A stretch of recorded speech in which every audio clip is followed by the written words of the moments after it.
नमस्कार दोस्तों, Schengen visa के रिगार्डिंग ये एक क्वेश्चन पूछा है। तो दो भाइयों ने क्वेश्चंस किए हैं, मैं उनके रिप्लाई आपको दे देता हूँ।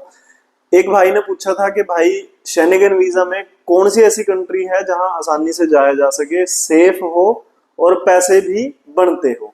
और दूसरे भाई का जो क्वेश्चन था वो था कि कौन सी कंट्री में जाके वर्क परमिट में कन्वर्ट हो सकता है।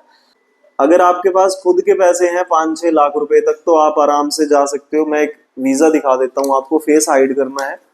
तो ये गुरदीप जी हैं। तो दोस्तों, शेनेगन के अंदर वर्क परमिट में कन्वर्ट तो आप पुर्तगाल में चला हुआ था, अभी बंद है, वो दोबारा खुल जाएगा कह रहे हैं। स्पेन में आप उसको जाके पेपर लगा सकते हैं, इटली में भी आप जाके कर सकते हो। तो ये 2-3 कंट्रीज हैं जहां पर लोग जाते हैं और वो करते हैं। सबसे ज्यादा जो होता है वो पुर्तगाल और स्पेन में होता है। इजी तो देखो, अब इजी वीजे के ऊपर होता है कि वीजा मिलेगा या नहीं मिलेगा। जाना इजी लगभग किसी भी कंट्री में नहीं है शेनेगन के अंदर, क्योंकि वो अपना जो होता है SIS सिस्टम यूज करते हैं, शेनेगन इंफॉर्मेशन सिस्टम, जिसके अंदर जो होगा वो पूरा शेनेगन जो है उसी सिस्टम को यूज करता है। अब बात आती है कि भाई सेफ कौन सी कंट्री है। देखो, पुर्तगाल भी दुनिया की सेफेस्ट कंट्रीज में से मानी जाती है और स्पेन भी है। तो यूरोप के अंदर आप गन कल्चर नहीं है तो उसको हम सेफ ही मानते हैं कि आप जिस मर्जी कंट्री में जाकर रहेंगे तो वो मोस्टली सेफ ही आपको मिलेगी। रही बात इनकम की, तो भाइयों इनकम जो है वो ज्यादा नहीं है पुर्तगाल के अंदर, और स्पेन के अंदर भी कोई ज्यादा इनकम नहीं है। लेकिन बात होती है पेपर्स की।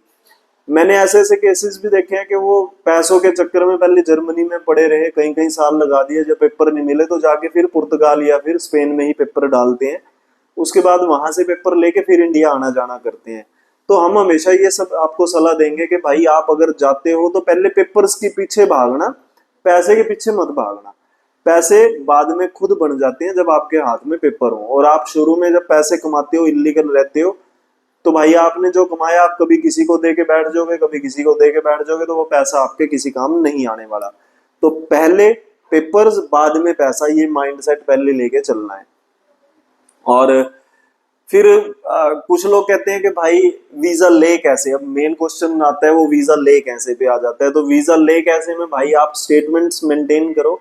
इनकी ट्रैवल हिस्ट्री जो है, अभी नीदरलैंड का वीजा आया बिल्कुल रिसेंटली, इनकी ट्रैवल हिस्ट्री जो है वो मैं बताता हूँ। कोई भी ट्रैवल हिस्ट्री नहीं है, बिल्कुल 100% फ्रेश पासपोर्ट था, कोई वैलिड वीजा नहीं था। सेविंग में 6,50,000 के आसपास था और सैलरी जो थी वो सिर्फ 45,000 की थी।